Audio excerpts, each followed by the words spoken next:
आपकी आवाज में आज बात छत्तीसगढ़ से आई सबसे बड़ी खबर की। 5 दिन पहले बीजापुर में सुरक्षा बलों और नक्सलियों के बीच मुठभेड़ हुई। घात लगाकर नक्सलियों ने जवानों पर अत्याधुनिक हथियारों से हैवी फायरिंग की और हमारे 22 बहादुर जवानों की शहादत हो गई। मगर हमारा एक जवान जिनका नाम राकेश्वर सिंह है, उन्हें नक्सलियों ने पकड़ लिया। जवान को छुड़ाने के लिए सरकार की तरफ से कई मोर्चों पर कोशिशें शुरू हो गईं और इन कोशिशों का ही असर है कि राकेश्वर सिंह सही सलामत लौट आए हैं। ग्रामीणों के सामने नक्सलियों ने जवान को लौटा दिया। मगर सवाल यह है, नक्सली किस वजह से मजबूर हुए? वो कौन से फैक्टर हैं जिनके आगे नक्सलियों ने घुटने टेक दिए? ऐसे ही कई सवालों का जवाब हम ढूंढेंगे। तो आइए शुरू करते हैं आपकी आवाज।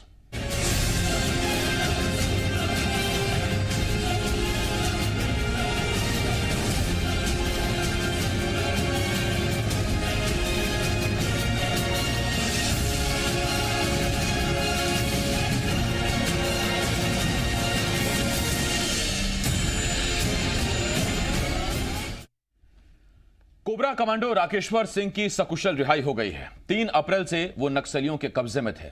सैकड़ों गांव वालों की मौजूदगी में राकेश्वर सिंह मनहास को रिहा कर दिया गया। सरकार ने उनकी रिहाई के लिए मध्यस्थता टीम बनाई थी। हम आपको राकेश्वर सिंह की रिहाई से जुड़ी 5 तस्वीरें दिखा रहे हैं। सबसे पहले देखिए, ये तस्वीर सबसे पहले आपने जी मध्य प्रदेश छत्तीसगढ़ पर देखी थी, जब एम्बुलेंस से बेस कैंप लाया जा रहा था, जो कि बटालियन है राकेश्वर सिंह की, और उस एम्बुलेंस की तस्वीरें देखिए। इसके बाद तस्वीर देखिए जब राकेश्वर सिंह की रिहाई हो रही थी। सैकड़ों ग्रामीणों के सामने नक्सलियों ने राकेश्वर सिंह को रिहा कर दिया। उधर परिवार में खुशी का माहौल है। जम्मू में राकेश्वर सिंह का परिवार रहता है। उनकी पत्नी मीनू सिंह, उनके मां कुंती देवी, लड्डू बटे, खुशी के आंसू निकल आए। इसके साथ साथ सीआरपीएफ कैंप में राकेश्वर की हम तस्वीरें आपको दिखा रहे हैं। जब राकेश्वर पहुंचे सीआरपीएफ कैंप में तो वहां जवानों ने भी उनका स्वागत किया। और उधर जम्मू में राकेश्वर सिंह के घर में जिसने भी यह खबर सुनी, सबकी खुशी के आंसू निकल गए।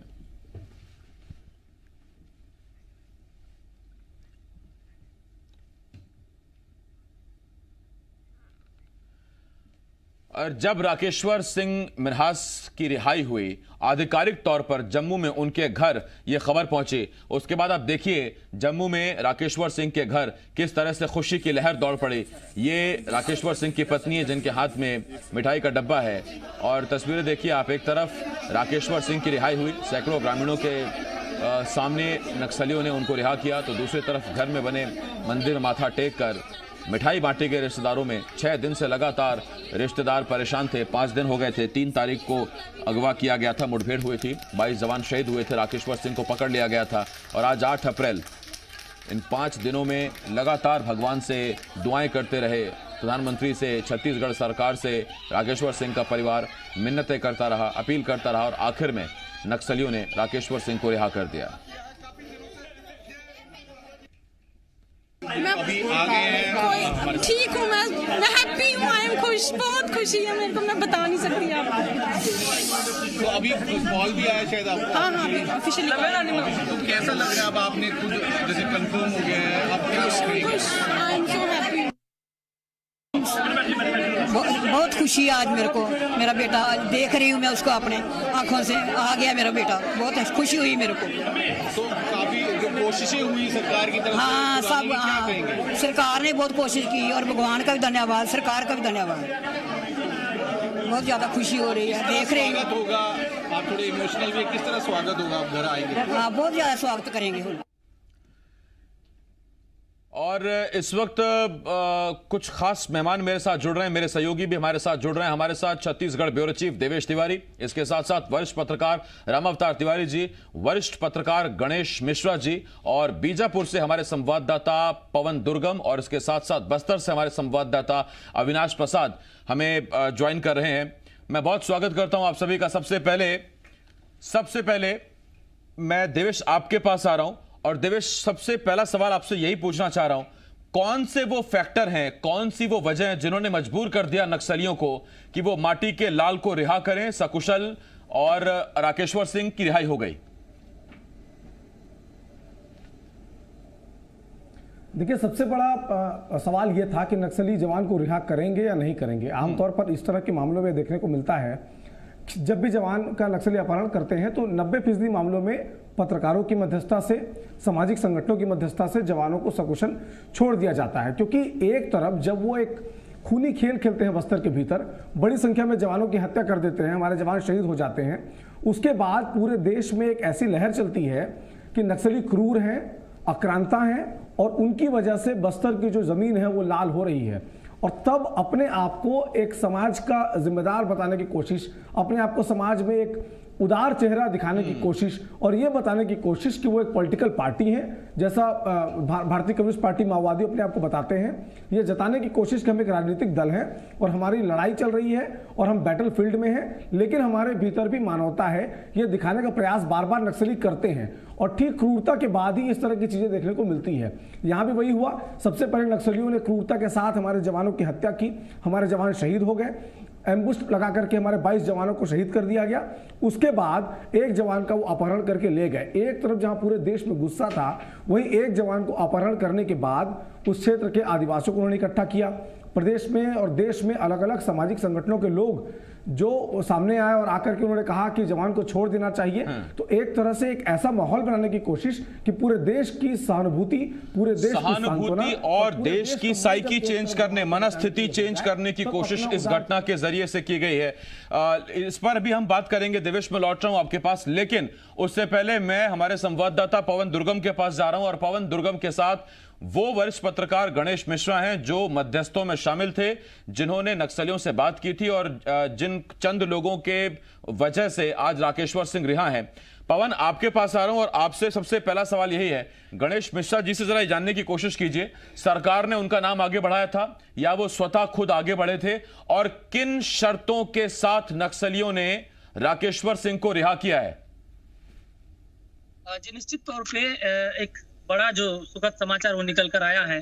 इसमें बस्तर के जो पत्रकारों को हर बार जिम्मेदारी दी जाती है या फिर मध्यस्थता करने का मौका मिलता है, तो बखूबी जो एक परिणाम है वो निकाल कर यहाँ पर लाते हैं। तो गणेश मिश्रा जी भी उनमें से एक हैं। 7 पत्रकार जो थे वो वहां पर गए थे, उनमें से एक हैं। किस तरीके की रणनीति थी और आप लोग वहां पर गए थे, क्या कुछ शर्तें नक्सलियों ने वहां पर रखी?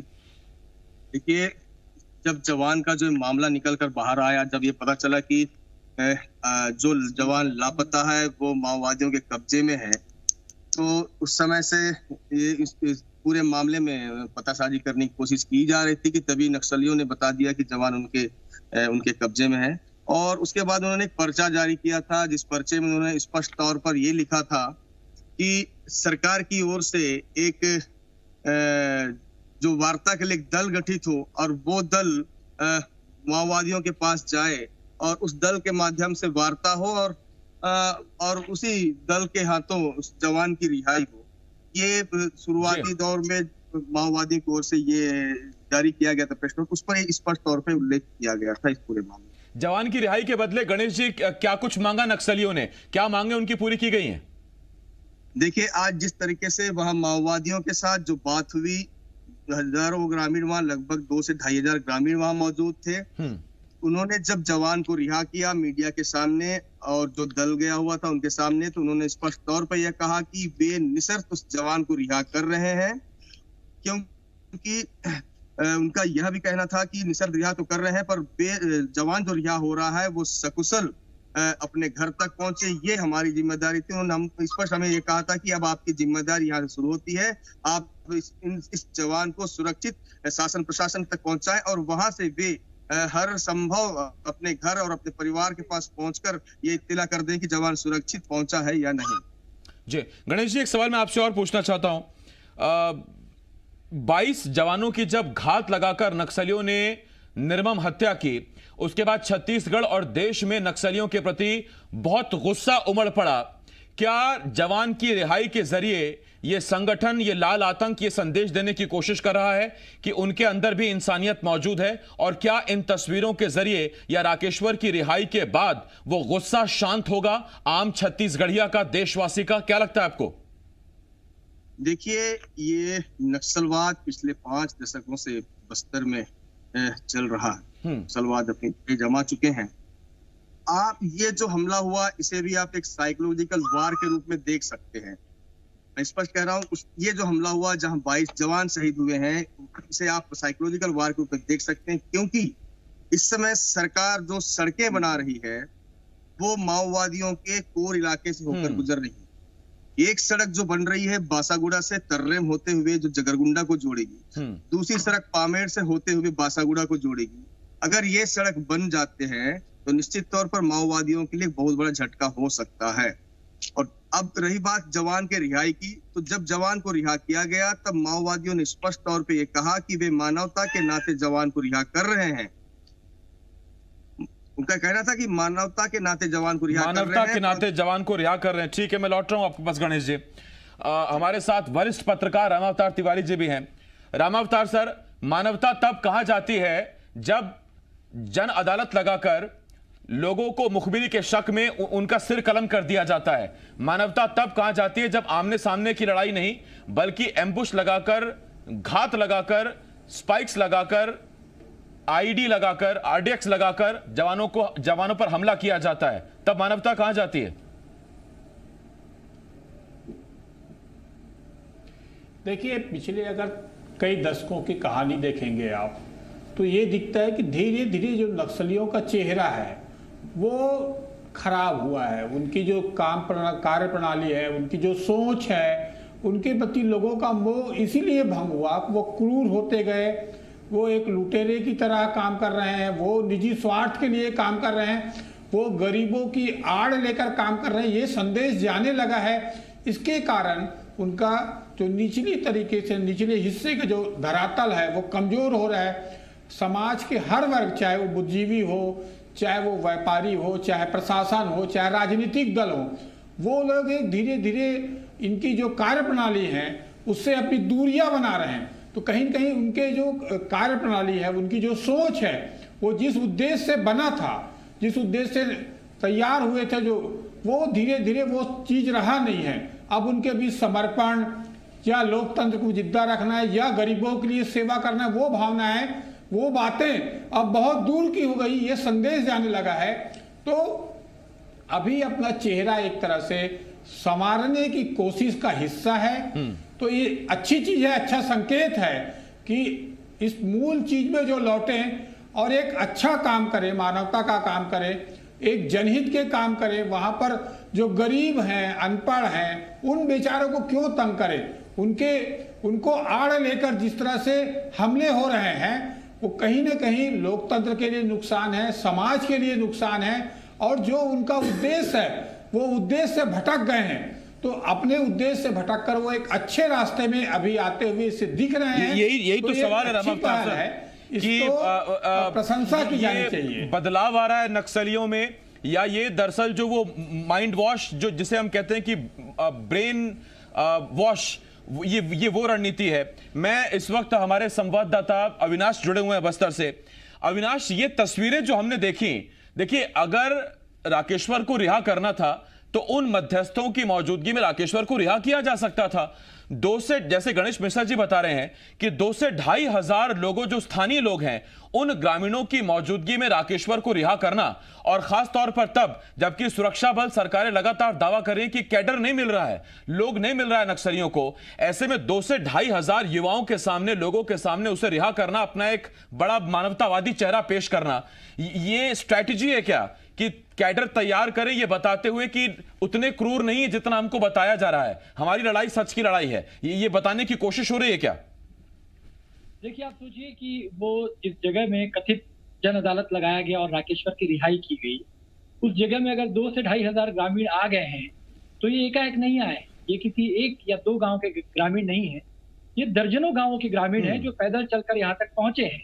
और इन ग्रामीणों तक पहले सूचना भिजवाई गई होगी कि आज से 1 दिन बाद या 2 दिन बाद या 3 दिन बाद एक संबंधित स्थल है, वहां पर आपको पहुंचना है और वहां पर इस तरह का आयोजन किया जाता है। इससे साफ नजर आता है कि राकेश्वर की रिहाई एक दूसरा मामला है, लेकिन राकेश्वर की रिहाई के जरिए वहां अंदरूनी क्षेत्रों के जो ग्रामीण आदिवासी हैं, जिन्हें कथित रूप से ये लोग अपने जनताना सरकार का हिस्सा मानते हैं, उन लोगों को ये शो करना चाहते थे कि देखिए हम लोग कितने पावरफुल लोग हैं, हम कितने ताकतवर लोग हैं कि हमने सेना के एक सुरक्षा बलों का एक जो जवान है उसे बंधक बनाकर रखा है, हमने उसके जो हाथ है वो रस्सियों से बांध रखे हैं, और देखिए किस तरीके से सरकार के लोग या मीडिया के लोग गिड़गिड़ाते हुए हम तक पहुंचे हैं, और देखिए कि हम कितने अच्छे लोग हैं, हम कितने मानवीय हैं कि हम इतना कुछ होने के बावजूद भी इसे रिहा कर रहे हैं। ये प्रोपेगेंडा वॉर है। नहीं, इसी के साथ अविनाश, जो ये भीड़ पहुंची 1 दिन में, 2 दिन में या 3 दिन में, जैसे भी ये भीड़ पहुंची, ये प्रभाव में पहुंची है या ये दबाव में पहुंची है? क्योंकि ये बहुत बड़ा सवाल है इस वक्त। निश्चित रूप से आप ये सोचिए कि वो इलाका यहाँ पर जब पुलिस को ऑपरेशन करने जाना होता है तो 2-2 हजार की संख्या में सुरक्षा बल के लोग जाते हैं, यानी कि वो इलाका एक ऐसा इलाका है जो नक्सलियों के गुरिल्लावार का युद्ध का इलाका है, वो पूरा का पूरा इलाका। और उस युद्ध के इलाके में जो पहले आदिवासियों का इलाका हुआ था, बस्तर के वनांचल के जो आदिम जनजाति के लोग हैं, उनका वो स्वर्ग हुआ करता था। उस इलाके में आज नक्सलियों ने अपना प्रभुत्व जमा के रखा हुआ है और उनके चंगुल में ये ग्रामीण निवास करते हैं। आपको मैं एक बात बताना चाहूंगा कि ये जो आज आप एक कथित जन अदालत देख रहे हैं, जहां पर 2,500 से 3,000 ग्रामीणों की भीड़ है, सबसे बड़ी बात यह है कि क्या ये ग्रामीण ऐसे हैं, क्या ये अपनी मर्जी से आए हैं? क्या किसी ग्रामीण की हिम्मत होगी कि जब नक्सल संगठन फरमान जारी करेगा कि आपको निश्चित तिथि में निश्चित जगह पे पहुंचना है, तो क्या कोई ग्रामीण इतनी हिम्मत दिखा पाएगा कि नहीं, मेरी मर्जी नहीं है, मुझे आपकी जन अदालत से कोई मतलब नहीं है, मैं नहीं आऊंगा? बिल्कुल नहीं। कोई ग्रामीण हिम्मत नहीं कर सकता कि नक्सलियों के फरमान को वो न माने। यही मजबूरी है और यही सबसे बड़ा नक्सलियों का गणित है कि भय दिखाकर और अपने झूठे आंदोलन, कथित आंदोलन की लंबी लंबी कहानियां सुनाकर एक नक्सलियों का थिंक टैंक जो उन्हें संचालित करता है, वो मेट्रो सिटीज में एसी में रहता है और फील्ड पर जो आदिवासी मौत का सामना कर रहा है बंदूकों को पकड़कर, जिसके पास अगर आप प्रॉपर्टी की बात करें तो शुरू से आज तक उसकी प्रॉपर्टी क्या है? टूटे हुए मिट्टी के 4 बर्तन। उसकी प्रॉपर्टी क्या है? वो पत्तों से बनी हुई थाली जिसमें वो खाना खाता है, उसकी 1 बकरी और 4 मुर्गियां। लेकिन आज हमारे साथ कोई सियासी पैनल नहीं है, हमारे साथ जानकारों का एक बड़ा पैनल है। हमारे साथ छत्तीसगढ़ के ब्यूरो चीफ देवेश तिवारी, इसके साथ साथ वरिष्ठ पत्रकार रामावतार तिवारी सर, वरिष्ठ पत्रकार गणेश मिश्रा जी, और उनके साथ बीजापुर से हमारे संवाददाता पवन दुर्गम और बस्तर से हमारे संवाददाता अविनाश प्रसाद लगातार हमारे साथ जुड़े हुए हैं। देवेश, अब मैं आपके पास आ रहा हूं और ये जो सवाल अभी हमने ब्रेक पर जाने से पहले जिस पर बात की, जिस पर गणेश मिश्रा जी ने कहा कि नक्सलियों को ये मालूम चला, जो उन्होंने पूछताछ की होगी या जानने की कोशिश की होगी, कि 3 महीने पहले ही राकेश्वर सिंह की पोस्टिंग हुई थी बीजापुर में। मेरा सीधा सवाल यह है कि क्या फिर ये प्लानिंग चेंज हो जाती? क्या अगर ऐसा कोई अधिकारी या सुरक्षा बल का जवान होता जो वहां 2, 2.5, 3 साल से रहा है बीजापुर में और वहां वो नक्सल, एंटी नक्सल मूवमेंट में शामिल रहा है, तो क्या उसकी रिहाई नहीं होती? क्या उसको मार डालते नक्सली? देखिए, नक्सली जब भी कभी कोई काम करते हैं या कोई घटना को अंजाम देते हैं, उसके बाद जो उनकी विज्ञप्ति आती है उसमें इस बात का जिक्र होता है बराबर कि वो अगर किसी को छोड़ रहे हैं तो क्यों छोड़ रहे हैं, अगर किसी की हत्या कर रहे हैं तो क्यों कर रहे हैं। कई बार ऐसा देखने को मिला है कि जब उनको अपने किए गए काम के पीछे कोई जस्टिफिकेशन नहीं मिलता है तो बहुत वाहियात से तर्क वो दे देते हैं।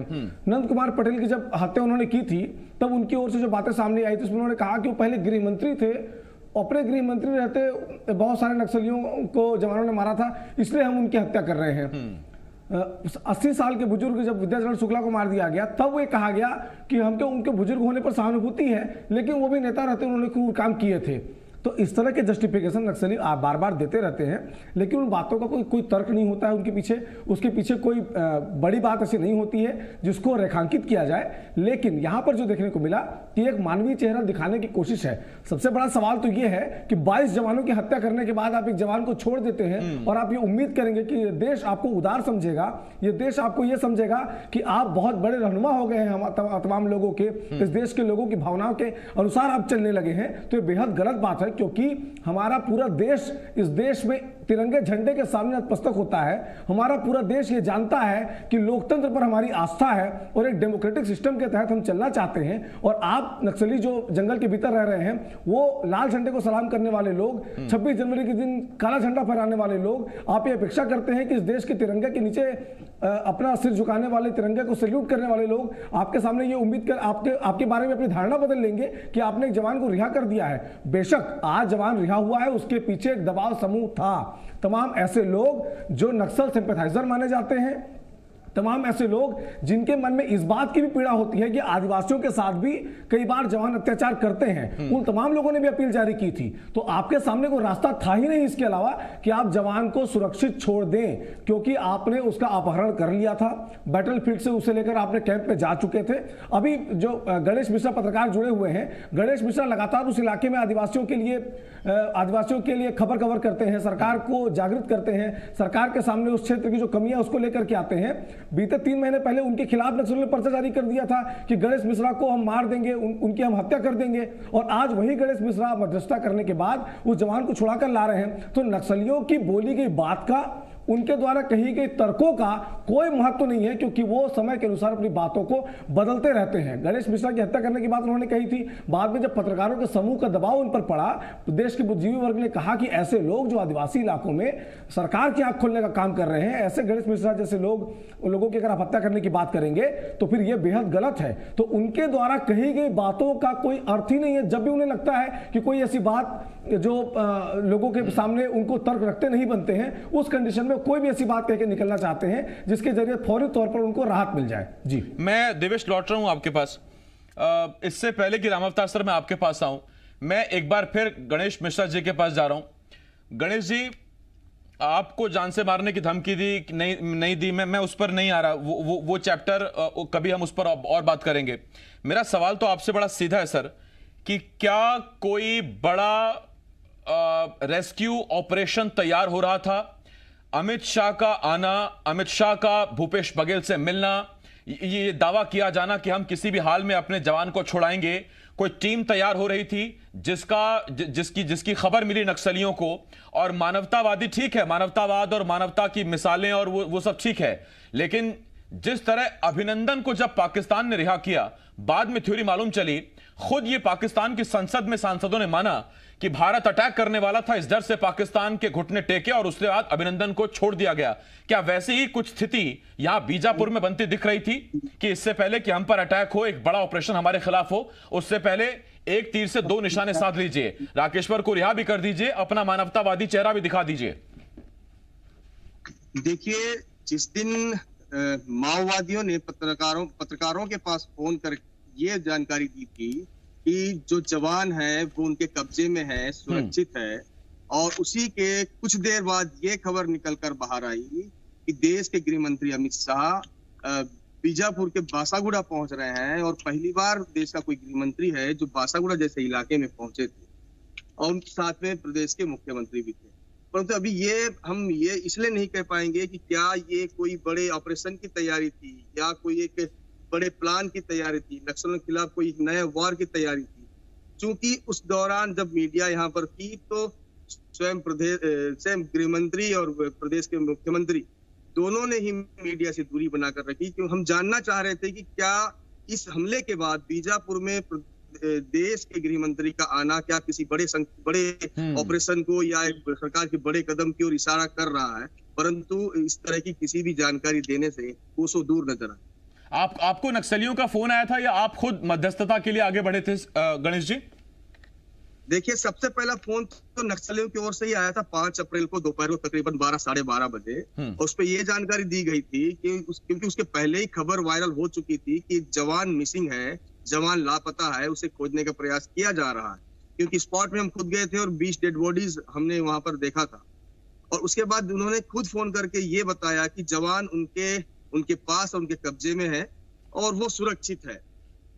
तो उस वक्त आपसे कुछ शर्तें रखी गई थी गणेश जी, और दूसरा ये कि तब जब कर 2-3 महीने पहले आपको मारने की बात कर रहे थे, आपको डर लगा कि जवान की रिहाई के चक्कर में कहीं अपनी जान के लाले ना पड़ जाए?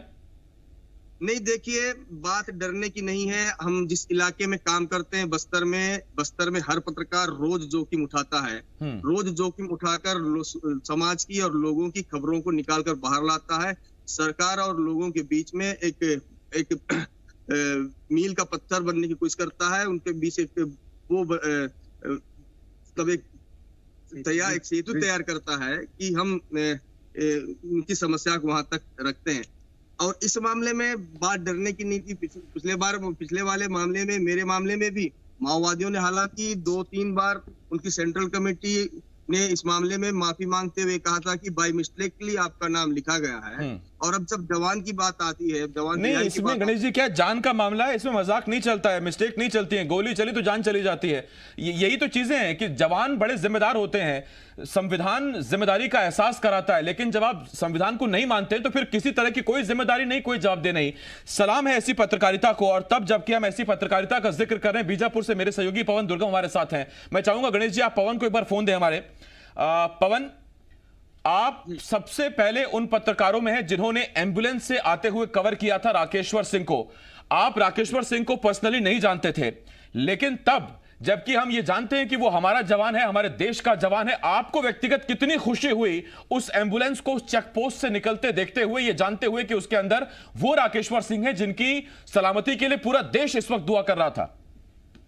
जी देखिए, लगातार जो है जी के माध्यम से हम एक मुहिम चला रहे थे अभिनंदन के बाद रामेश्वर की रिहाई हो, और उनके लिए पूरे देश भर से दुआएं आ रही थी, देश भर से लोग उनको नक्सलियों से छोड़ने के लिए अपील कर रहे थे। कहीं ना कहीं मैं भी उनमें से एक था जो ये उम्मीद कर रहा था कि नक्सली उन्हें छोड़े और हम उन्हें देख पाएं। आज मैं जब सारकीगुड़ा पहुंचा तर्रेम जाने के लिए, वहां पे सुरक्षा बल के जवानों ने हमें रोक लिया था, लेकिन हमको खबर 3-3:30 बजे के आसपास लग गई थी कि नक्सली जो है जवान को रिहा करने, हम सीआरपीएफ जो कैंप है सारकीगुड़ा वहां पे खड़े थे, और जिस वक्त हम वहां पहुंचे और पूरे जो कैंप के जो जवान है वो बाहर आकर उन वाहनों का इंतजार करते, उस गाड़ी का इंतजार कर रहे थे कि राकेश्वर सिंह मनहास निकल कर आएंगे।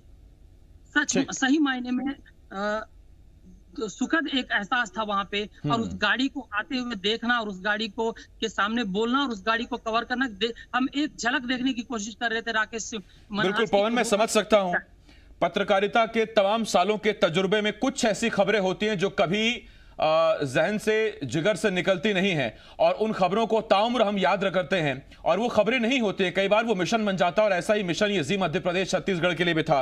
और इस दौर में जब मैं ये बात कह रहा हूं या जब पवन से बात कर रहा हूं, एक बड़ी खबर आ रही है, और बड़ी खबर ये, गृह मंत्री अमित शाह ने हमारे जवान राकेश्वर सिंह से फोन पर बात की अब से कुछ देर पहले। इसके साथ साथ जम्मू में राकेश्वर सिंह के परिवार से भी गृह मंत्री अमित शाह ने बात की है, उनका हालचाल जाना है। तो अब से कुछ देर पहले गृह मंत्री अमित शाह ने राकेश्वर सिंह से फोन पर बात की है जवान, और उनके साथ साथ जम्मू में उनके परिवार से, पत्नी मीनू से और उनकी मां कुंती देवी से अमित शाह ने बात की है और उनका हालचाल लिया है। एक पूरा पैनल हमारे साथ मौजूद है। रामावतार सर, मैं आपके पास आ रहा हूं। रामावतार सर, क्या राकेश्वर की रिहाई के पीछे मध्यस्थों की एक भूमिका, और दूसरा, जैसा अभी गणेश मिश्रा जी जिक्र कर रहे थे कि अमित शाह गृह मंत्री का उस इलाके में जाना, उस कोर इलाके में जाना आज तक जहां कोई देश का गृह मंत्री नहीं पहुंचा, इसने भी एक दबाव बनाया कि केंद्रीय गृह मंत्री आकर वहां पर मौजूद हैं, वहां पर जवानों से मुलाकात कर रहे हैं, और अगर केंद्र सरकार इन जवानों को आदेश देती है तो फिर कहीं उस एक जवान के बदले में एक बहुत बड़ी जंग इन नक्सलियों को ना झेलनी पड़े। आसिफ जी, इस पूरे घटनाक्रम पे धीरे धीरे पर्दा उठेगा और कई रहस्य जो है खुलकर आगामी दिनों दिखेगा। जिस तरह से आज एक फिल्मी स्टाइल में हम फिल्म में देखते हैं कि कोई बहुत बड़ा उस क्षेत्र का ताकतवर गुंडा नेता वो इस तरह से छोड़ता है किसी गरीब बताकर, उस तरह जो किया गया है, ये पूरा मामला लोकतंत्र के लिए एक घातक है। लोकतंत्र में ऐसे दृश्य हम फिल्म में देखते हैं और कहीं दिखता नहीं है। जिस तरह से आज एक भय बनाने की कोशिश के तहत ये मुझे ज्यादा लगता है, और भय से वो अपने क्षेत्र में फिर से प्रभाव बनाने की कोशिश कर रहे हैं। एक बात, दूसरी बात ये बोलना चाहता हूं, जिस तरह से राज्य सरकार दो काम कर रही है। एक, राज्य सरकार वार्ताकार के जरिए उस क्षेत्र में शांति स्थापित की कोशिश कर रही है।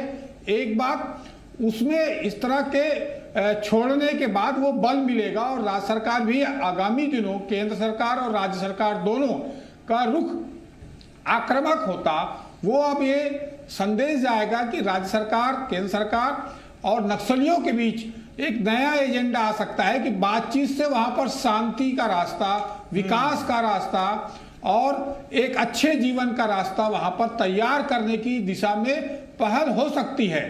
एक बात जो अच्छी हो सकती है, अगर सही दिशा में काम करने की कोशिश नहीं की, अभी भी नक्सलियों ने इसको अगर दबाव की राजनीति का हिस्सा या अपना जो प्रभाव है बस्तर में बनाने के लिए जो दिखाने का ये जो क्रम दिख रहा है उसको उसके जरिए अगर करते हैं तो ये जो जिस तरह से नक्सली समस्या है वो हल नहीं हो पाएगा।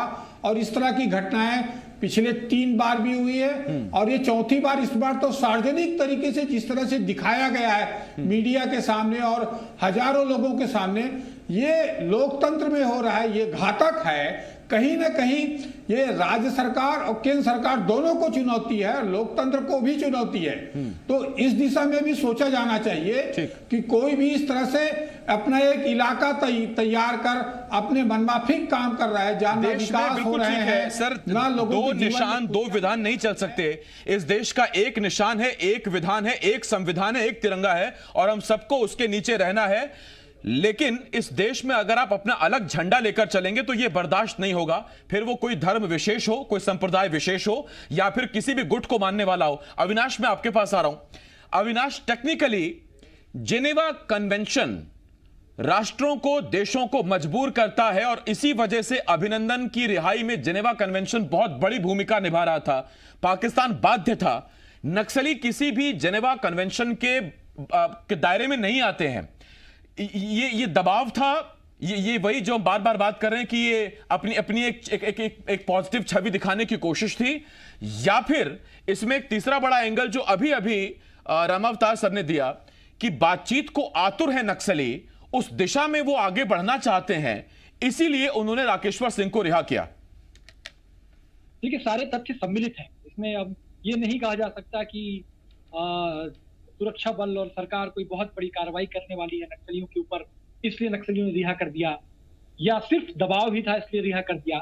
ये सभी तथ्यों का एक सम्मिलित मिश्रित नतीजा है कि जहां एक तरफ केंद्रीय गृह मंत्री का दौरा था नक्सल एरिया में, तो ये अपने आप में इससे ये क्लियर होता है कि केंद्र सरकार जो है, केंद्र का गृह मंत्रालय, वो बेहद इस पूरे मामले को लेकर के गंभीर है। और गंभीर होने का ये मतलब नहीं कि एकाएक वो सुरक्षा बलों को भेज देगी और हजारों की संख्या में सुरक्षा बल अंदरूनी इलाकों में पहुंच करके फायरिंग करेंगे। नहीं, संगठन ये समझता है कि उनका जो पाइपलाइन जुड़ा हुआ है, जहां से उन्हें जीवन दान मिलता है, जो मेट्रो सिटीज में उनके संरक्षक बैठे हुए हैं, चाहे वो यूनिवर्सिटीज में हो, चाहे वो सुप्रीम कोर्ट में हो, चाहे अदालत में हो, ये जानता है नक्सल संगठन कि जब इस तरीके से गृह मंत्री का दौरा हुआ है तो इनके जो पाइपलाइन हैं, जिनसे इन्हें ऑक्सीजन मिलता है मेट्रो सिटीज से, इन पाइपलाइन के जो थिंक टैंक हैं और इनके जो बड़े बड़े सपोर्टर्स हैं, वहां से भी हमला होगा। तो ये भी एक बहुत महत्वपूर्ण तथ्य है। ये दबाव तो था ही।